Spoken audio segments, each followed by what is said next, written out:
Good morning. We are going to open with our first congregational song by our musician for the day, Nick Kenny. Our first song is going to be Open the Window, and it's in the new book. Nick can tell you about that. So I ask you to rise as you're willing and able and sing Open the Window. Start with in honor of Althea and Sea Island song. This is a Georgia Sea Island song.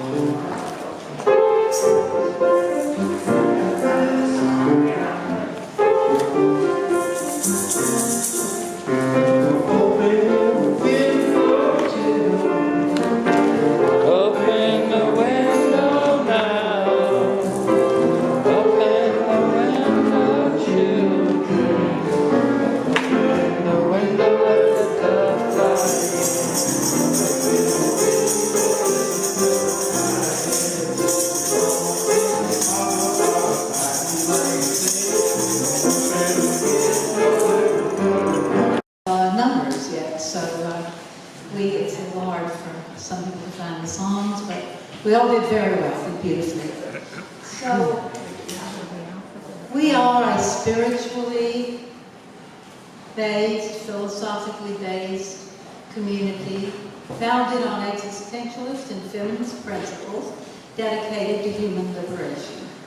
We make our spiritual home here in the Old Stone Church and acknowledge that racial hostility drove the African American Antioch East Baptist Church members from this area after they had built this church.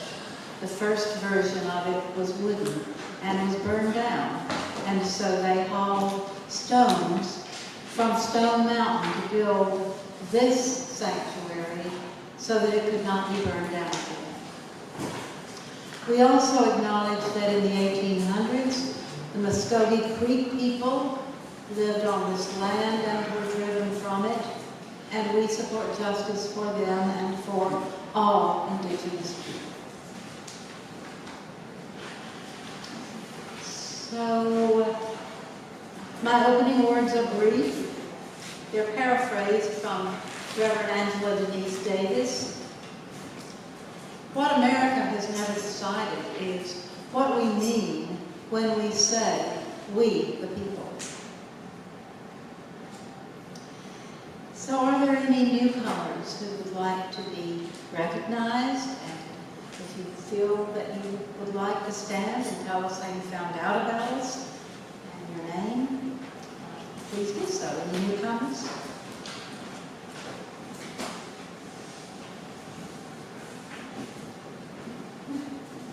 Very well.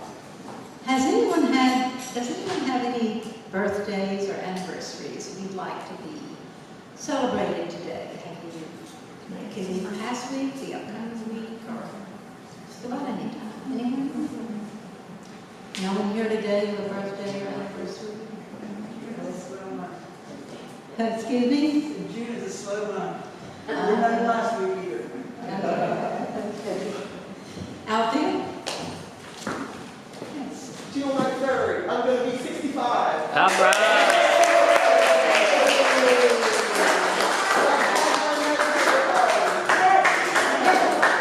Would you like us to sing happy birthday to you? Oh, no, it's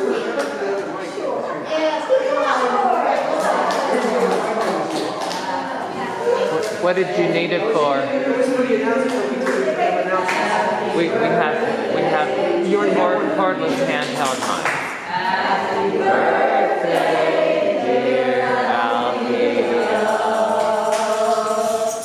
Happy birthday to you.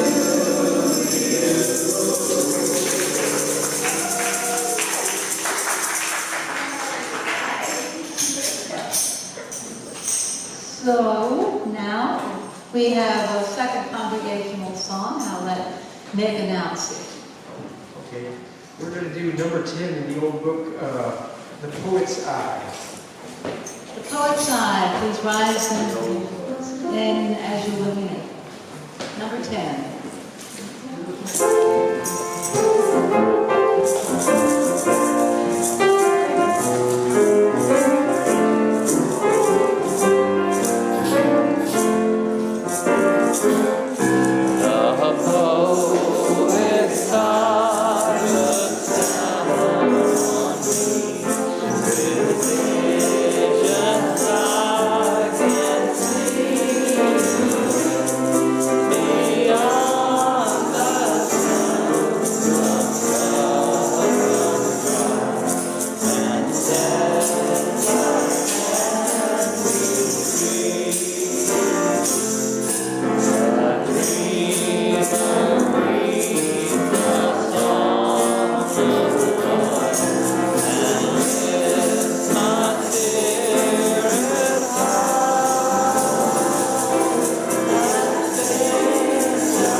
Thanks to Nick.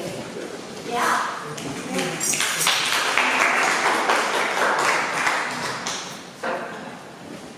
Journalist Linda Villarosa writes in the 1619 Project, a fine book which is well worth the reading, a collection of writings about the history of African Americans in the U.S. about health disparities between Black and white Americans. Villarosa has expanded this material into a book called Under the Skin, in which she describes how she once believed these disparities resulted from poverty, but now she believes they result from racism, since they cross socioeconomic and educational lines. She writes about weathering, a concept that was invented by Professor Arlene Geronimus. Weathering is the toll that constant stress living under racism takes on people's bodies. So I was going to read a small story from the 1619 Project about what Villarosa is talking about here. In 2002, when Susan Moore received her degree from the University of Michigan Medical School, she joined a small sorority of Black women with the MD credentials after their names. But when the COVID-19 pandemic hit, her years of medical training and credentials would fail to protect her from the healthcare system itself. On November 29th, in 2020, Moore tested positive for COVID-19, and soon after she was checked into the Indiana University Hospital in Carmel, near Indianapolis. On December 4th, she posted a video on her Facebook page that showed her lying in a hospital bed, a breathing tube inserted in her nose. Her voice halting as she struggled to catch her breath. She detailed disrespectful treatment by a white physician, whose name she spelled out. He had rejected her pleas for additional doses of an antiviral medication used to treat COVID. He did not even listen to my lungs, she said. He didn't touch me in any way. And despite what she described as excruciating neck pain, he told her he was uncomfortable giving her additional pain medication and tried to send her home. I was crushed, Moore said in the video. He made me feel like I was a drug addict. And he knew I was a physician. I don't take narcotics. I was hurting.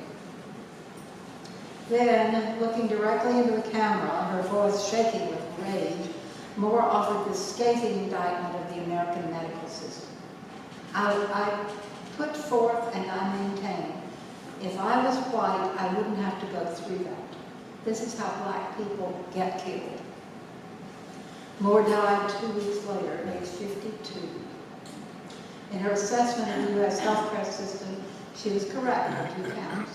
First, as a black American, she was more likely to contract COVID-19 than a white American. And second, she was more likely to die from the disease. The Centers for Disease Control and Prevention released data around the time of her death showing that black Americans were 1.4 times more likely than white ones to contract the virus, 3.2 times more likely to be hospitalized, and 2.8 times more likely to die. So this was just another example of how black people's health is affected under our medical system.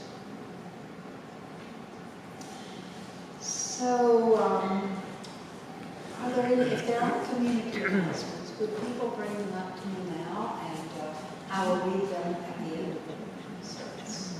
Does anyone have any community announcements to bring up?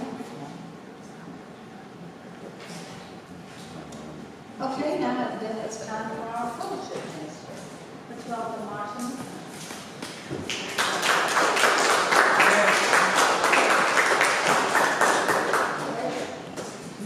Good morning. It's great to see you here this morning. Yesterday we had our second Get Out and Vote event. Do you have a microphone? It's right there on the bench behind you, Marcia. I'm sorry, I've got something happening to my leg right now, and I'm having a little trouble. It's on now. That's good. Can you hear me now? Yeah. Okay. So we had a great day yesterday. We had wonderful music, Dr. Green and the Frank Hamilton School of Music. We had 4 players that played, and that was so much fun. Hatton and some others got up and danced to it. But the important thing that we did was that we sat and we shared how we were feeling about what was happening, the recent court decisions and things like that. But more important than that too is what we're going to do about it.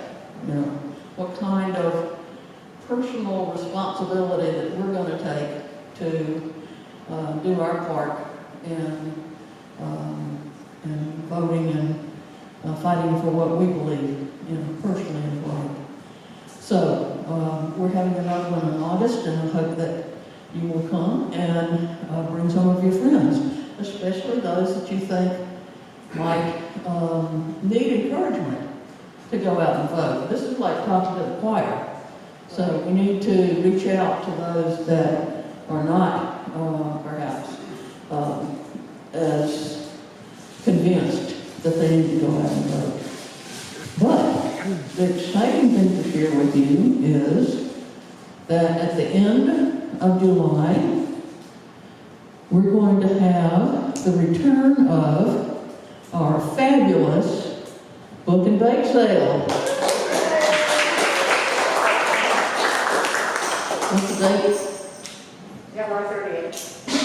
July the 30th here, and I will be sending out a notice requesting those of you who are to come and help us to sort and set up and work on the day of. It's always so much fun.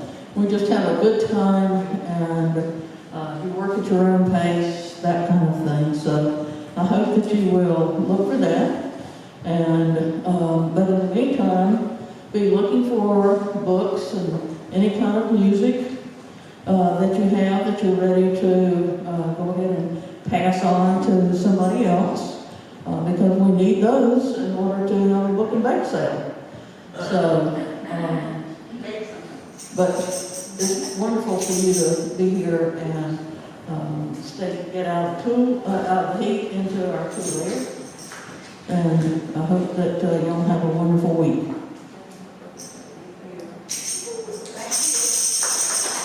Thank you, Mama Charlotte. Thank you for making the sale.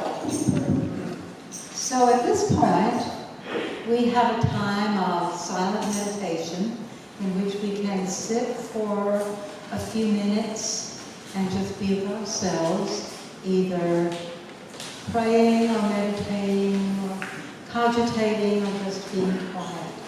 At the end, there are candles at either side of the sanctuary. You can light a candle if you wish. And I will ring the bell when this time is up.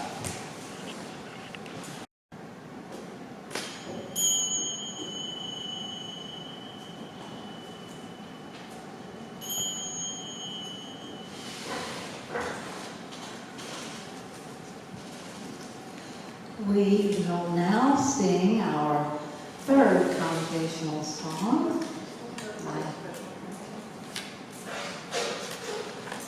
And I will let Nick introduce it, if you will, please. And I invite you all to stand, rise, as you're willing and able. Nick? Yeah, let's do number 70 in the old, wish I knew how it would feel to be for the first 4 verses. Number 70.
Okay, do we have any joys? Something by Dr. Issei Barnwell. Been blessed to be in her aura at some workshops, and this is I think this one's good for today and every day, whether the sun be going down or up. Can't no one know where sunrise, how this day is going to end. Can't no one know at sundown if the day will begin. Can't no one know at sunrise how this day is going to end. Can't no one know at sundown if the next day will begin. This world of trouble and woe, brothers and sisters, best be ready to go. We look for things to stay the same. The twinkle and eye and the red change. Cause go at sunrise, how this day is going to end. Can't no one know at sundown if the next day will begin.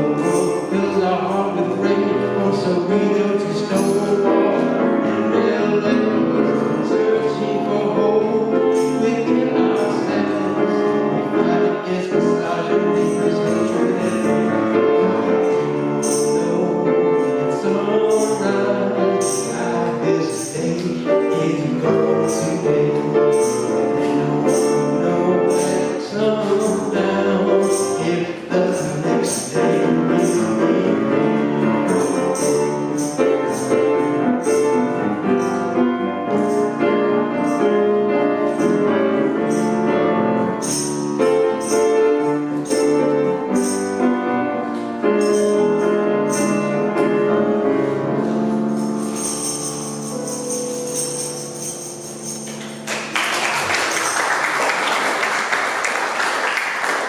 Thank you so much for that. So now I get to do what I've looked forward to doing, introduce our speaker for today. Dr. Althea Sumpter is a researcher and scholar who focuses on ethnographic documentation and cultural preservation of the Southern story in the United States. With her native Gullah Geechee culture and her historical connection to the story of Reconstruction era in Beaufort County, South Carolina, she uses her expertise to teach how to research and document stories of a family and community. She presents talks and workshops on how to find cultural heritage and to make the link to the historical context in the community. Her research and work can be viewed at altheasumpter.com, and she's spoken to us before. She's also a member of my writers group with Linda Bell and others, and she is a fine writer who creates poetic and moving narratives, and she is currently working on a number of projects, among which is a book of interviews with the elders of her region where she grew up called The Ghosts Are Dying. I'm pleased to present Dr. Althea Sumpter speaking on And Another Black Woman Dies.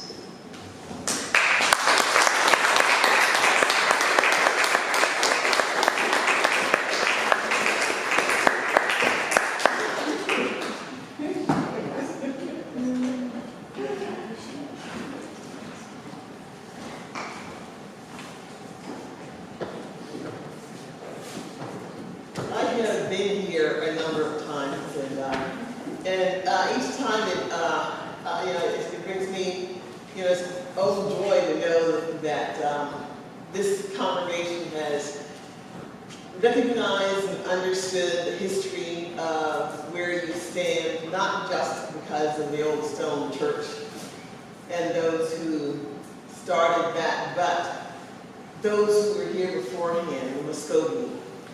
And I always say that we in this country must honor those who have been here before anyone else, who are all immigrants. And I'm talking a little ahead of what I wanted to say, but I want to also think that my members of my writing group, you know, and that's Charlene and Linda and Libby, and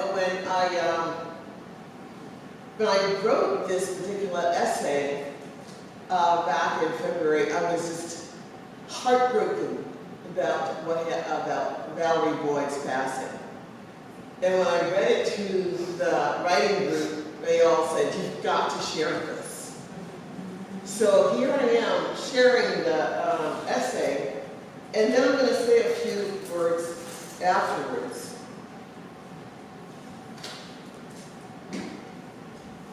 Althea, just bring the mic a little closer to you. Okay, is that better? Yeah. Okay. And another black woman dies. My breath catches each time I see the news of a black woman who has died before the age of retirement. The 2022 passing of Valerie Boyd, biographer of Zora Neale Hurston, wrapped in rainbows, devastated me. I knew she was in her 50s, but I immediately saw the story of an academic woman who achieved more than her share of work, moving from a career as a journalist for the Atlanta Journal-Constitution, then to joining the faculty at the University of Georgia and creating a narrative nonfiction program. Her scholarship is renowned, and her contribution to Southern literature will stand for all time. My first thought was about her health. My graduate school mentor, Dr. Grace Jordan McFadden, told me in the 1990s that when academia starts to kill you, walk away. An angel medallion sits on my keyboard, given to me by her husband on the day of her memorial service in 2004. She was 60. As the first black woman to receive full professor status at the University of South Carolina, Dr. McFadden saved the African American Studies program from potential closure after years as director from 1988 through 1994. Doing so to her detriment, a 3-organ transplant failed to save her after a number of years waiting for a special person with matching AB negative blood to die and give her a chance at continued life. At this moment in 2022, I feel the best health in more than 20 years because I walked away. I continued to teach but was no longer on tenure track. My research became my choice. Instead of following standard advice to change my research topic in order to achieve tenure, I endured grief from both blacks and whites for my work in the 1990s as a multidisciplinary scholar, combining new media technology and humanities, always being expected to justify its potential. Digital humanities would eventually become recognized as a legitimate field. Before my 25 years as a college professor, I had survived nearly 15 years in the media production industry. My position at that time gave me an ultimatum: stay in that industry and die, or leave and live. So I became an academic, not realizing that I had moved from one deadly industry into a career with a similar survival rate. I gained 60 pounds in 3.5 years, teaching 4 classes per semester, working on research, and pushing a doctoral program to completion in 6 years. I have now made it to retirement.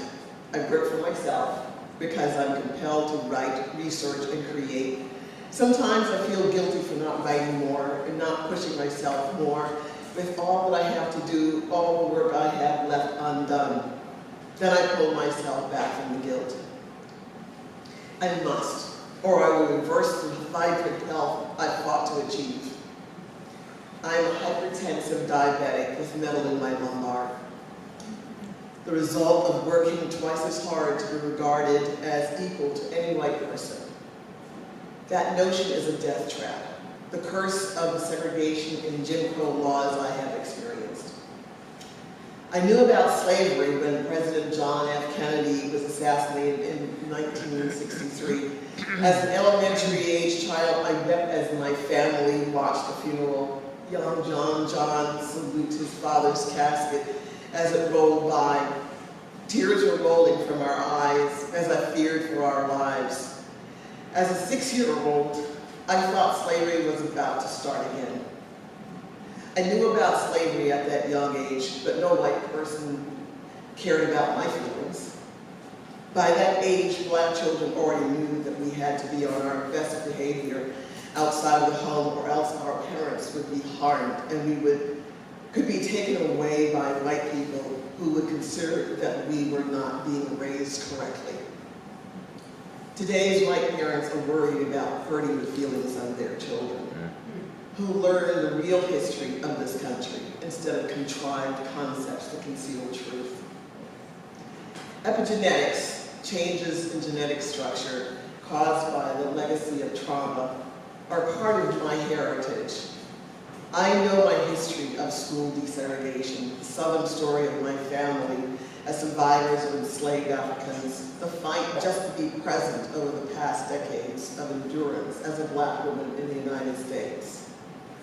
Into the 2020s, black women continue to strive for a home life and a career while raising children, but we trigger stress-related diseases. We strive to show ourselves as equals to anyone, to be heard and recognized for the contributions black women have made over centuries. We still raise our own children and the children of others. If we marry, our marriages too often struggle. Now we seem to be dying at an unprecedented rate, not just from COVID, but from stress. There's a high rate of black mothers dying while giving birth, and an increase in suicide. The obituaries of many black women within the last 3 years have made me weary. What is taking place within young black women who throw themselves to their deaths from buildings, like Chesley Christ, age 30, TV correspondent, 2019 Miss America winner, and Miss Universe contestant? What work are black women pushing through where we cannot rest, as exemplified by Midwin Charles at age 47, who's a defense attorney and legal analyst. Javita Moore at age 53, TV news anchor. Sheila Washington, age 61, whose activism helped exonerate the Scottsboro boys. And too many others to name who have fallen and joined ancestors on the other side of the veil. It was by chance that I met my German-American husband over 20 years ago as I was finishing my dissertation in humanities and Africana studies with a focus on my Gullah Geechee culture. I was moved when he told me that he did not mind reading academic work. I gave him chapter 1. 3 days later, he gave me my edits. All these years later, he still edits for me. He acknowledges his identity as a WASP, but also has regard for the trauma of black people. He asked me recently where I would be if I had not slowed down. My immediate response was, I would be dead. I know that to be true. Black women cannot be survivors in this country's future. Others must join in the work. Every time I see a white woman who has gained her strength and starts to speak her truth and faces the work of hate, I cheer her, I pump my fist in the air, I say yes. Yes to the red wine and blue ribbon for creating a political organization based on the truth that suburban women are not all white and Republican. Yes to every white sister I see in the news who is willing to take up the mantle and move forward toward making the profane into the sane. How do we all, every ethnic one of us, move beyond the historical madness created over centuries that has become a part of my genetics, my epigenetics, and the markers that have caused my illnesses? I do not want that to become my story when another Black woman dies. You know, that's the essay I wrote. After I wrote that, I felt a lightness in my heart. But I knew that I had to continue speaking for, from my own sense of urgency. And I had another approach to what I would say today, but after Friday, I changed a few things. And I wanted to add in some words about, I am disappointed about the decision. Because once again, I'm a second-class citizen. I say it again because I remember the 1950s and the rules regulated to the lives of Southern Blacks during segregation. We were not fully citizens in this country. I can recall that going into town, with my mother, it meant a certain behavior that we were trained so that we could return back to St. Helena Island with no harm done by rights. We were all living in a cycle of history right now. And I want to refer back to the 1850s. I mean, there's such similarities, because so many people now relate to what's happened in the last 50, 70 years. I see the repetition I go back to 1850s. Similarities between then and now. Then in the 1850s and the 1950s, where the reaction in the 1860s and in the 1960s are similar. Sure, there was a civil war in the 1860s, and there's civil rights in the 1950s, but a reaction against those who would hate. And even in the 1850s, there was immigration limitations against, Chinese and Irish, Germans, and Catholics. But the population of this country doubled between 1880 and 1930. But there were still continued immigration limitations until of non-Europeans until the 1965 Immigration Act, when there was more openness in terms of who could become a citizen of this country. But there's still a reaction to who is accepted.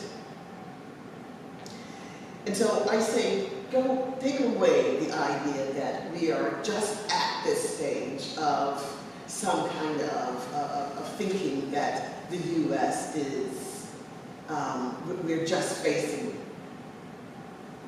this new version of the U.S. We're repeating what has been going on over and over and over again for well over 100 years. And I want to look at, Reconstruction era. Reconstruction era is a period of time where we had possibilities, and that was between 1865, it was officially 1865 to 1877, and I say officially, but Reconstruction started for me in my county, in Beaufort County, in 1862, when the Union military entered Beaufort County and implemented the beginnings of a plan that they would see transforming the South. Yet they presumed that they would win. But in 1862, Reconstruction started. And we still have lots of remnants of Reconstruction within Beaufort County, South Carolina. It is, a few years ago, recognized as the National Heritage Area of Reconstruction outside of county. But Reconstruction introduced around the entire South. Education, citizenship rights, voting rights, paid labor, and land ownership. And there are 3 amendments introduced. Of course, we know the 13th Amendment. But do you know that the 13th Amendment ended slavery? But the last phrase of that was negotiated in for it to pass was, except as a punishment for crime whereof the party shall have been duly convicted.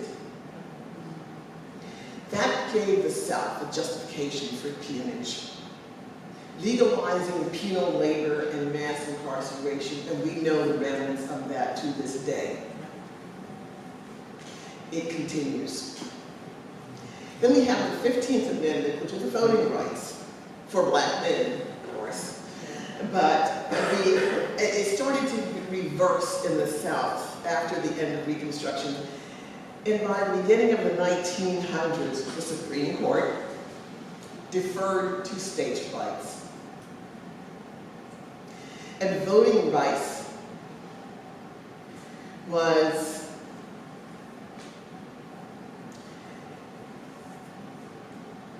there was such a struggle in the South for that. So much of us know of that history. I remember my parents voting for the first time in 1964.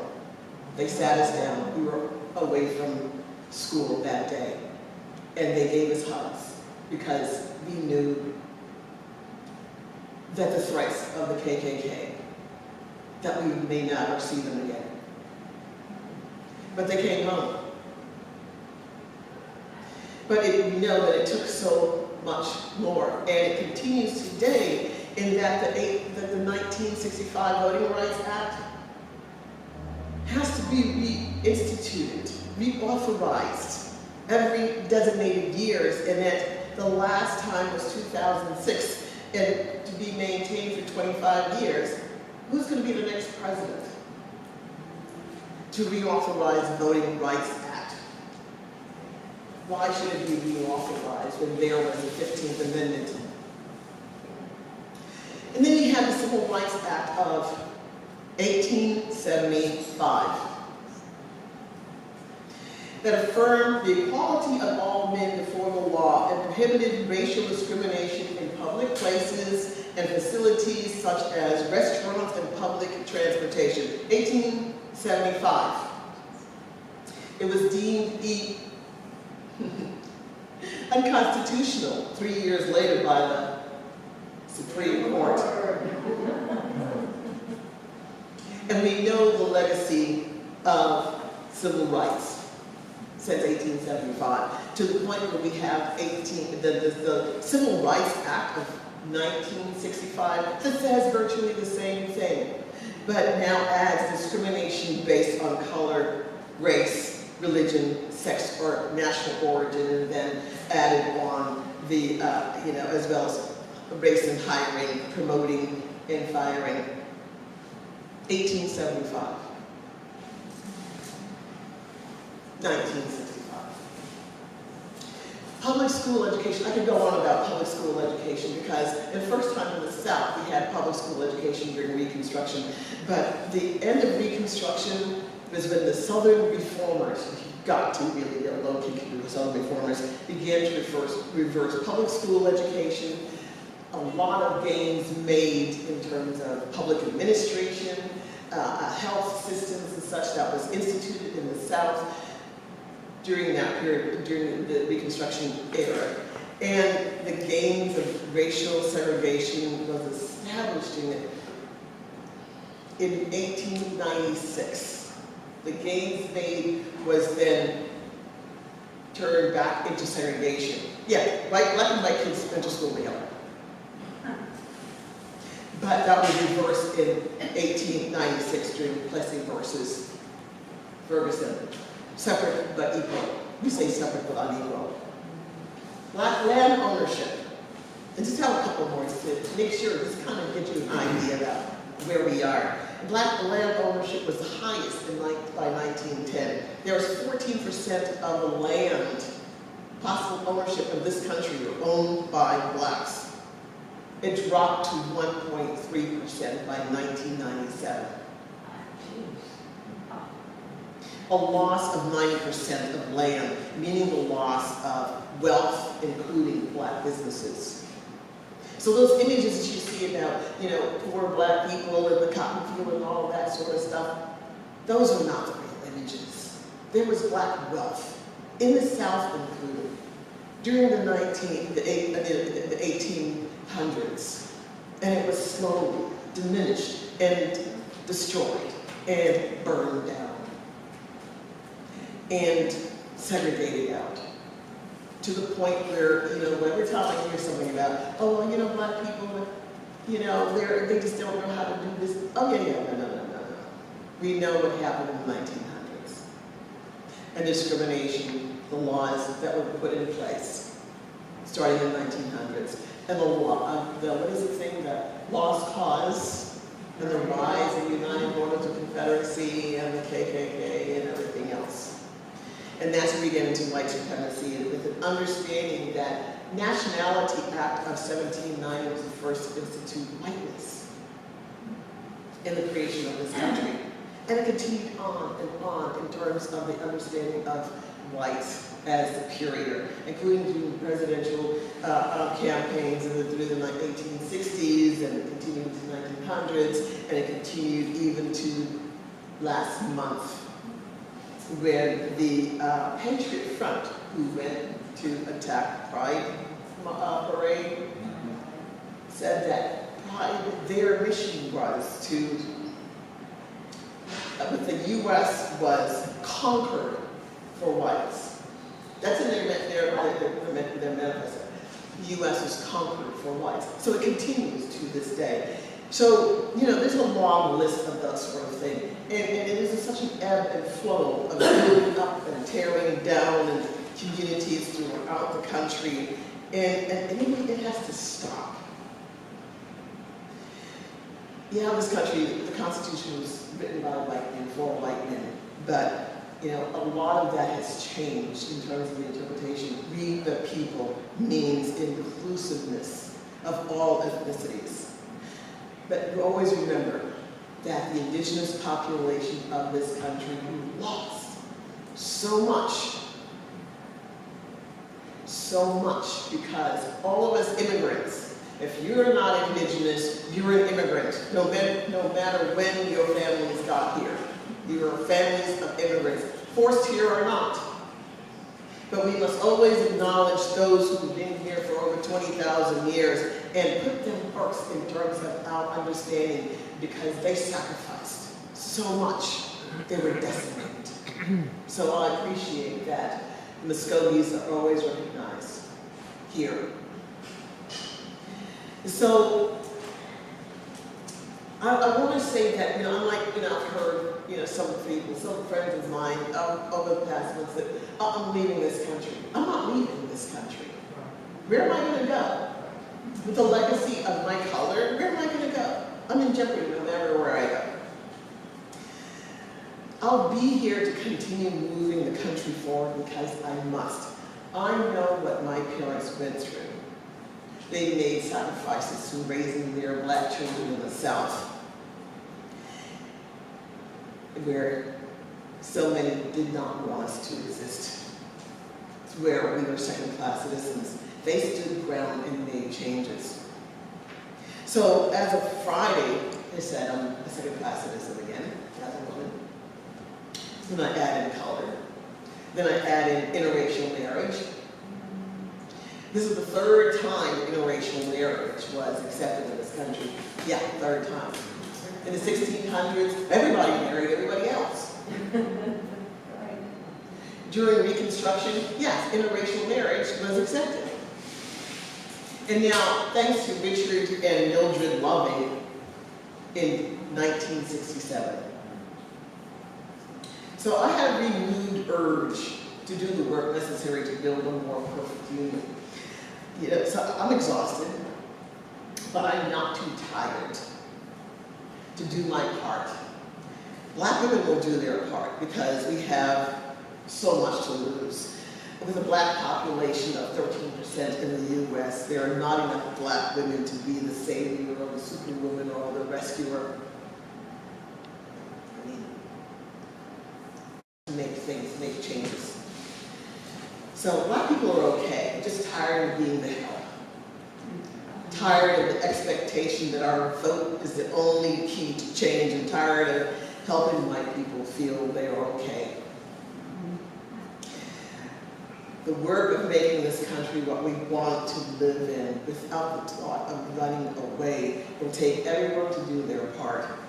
We have another chance at ending this cycle of ugly hate. So let us work together so we can all move forward. Thank you.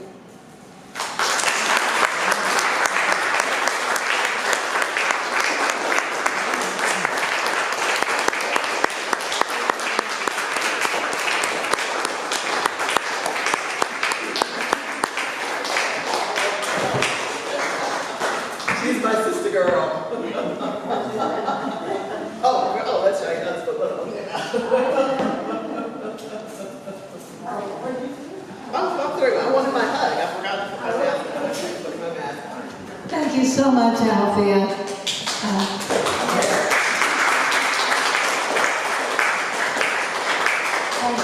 Thank you for those necessary words. Yes. I have a couple of community announcements.